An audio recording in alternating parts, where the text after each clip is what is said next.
हरे कृष्ण. भगवद्गीता अध्याय 2 सांख्ययोग श्लोक 15.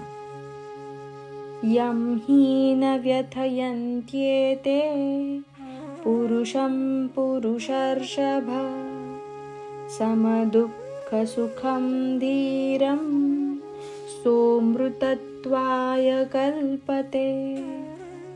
यम जो, ही निश्चित, न कधीच नाही, व्यथयंती व्यथित होतो किंवा विचलित होतो, एते या सर्व, पुरुषम पुरुष, पुरुष ऋषभ हे पुरुष श्रेष्ठ, सम अविचल किंवा समान, दुःख दुःखामध्ये, सुखम सुखामध्ये, धीरम धीर विवेकी, सह तो, अमृतत्वाय मुक्तीसाठी, कल्पते योग्य होतो.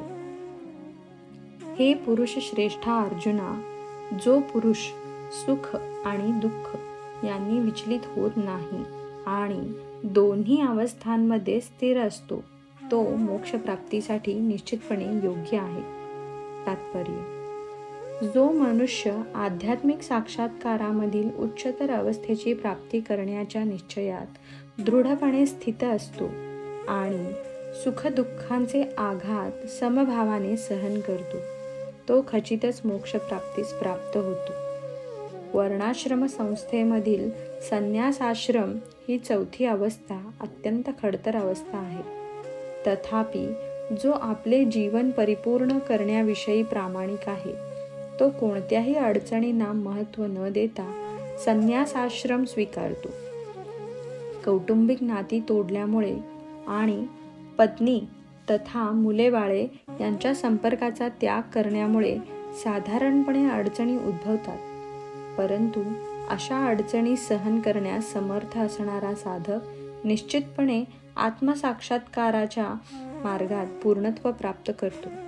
त्याचप्रमाणे जरी आपल्या कुटुंबियांशी आणि प्रियजनांशी लढणे कठीण असले तरी अर्जुनाने आपल्या क्षत्रिय धर्माच्या कर्तव्य पालनात चिकाटीने प्रयत्न करणे आवश्यक आहे, असा उपदेश त्याला देण्यात आला आहे.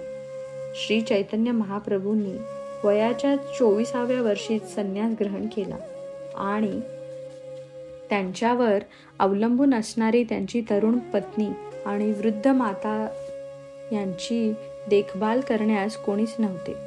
तरी सुद्धा उच्चतर हेतू प्रित्यर्थ त्यांनी संन्यास घेतला आणि ते आपल्या श्रेष्ठ अशा कर्तव्य पालनात दृढ होते. भौतिक बंधनातून मुक्ती प्राप्त करण्याचा हाच एकमात्र मार्ग आहे. हरे कृष्ण.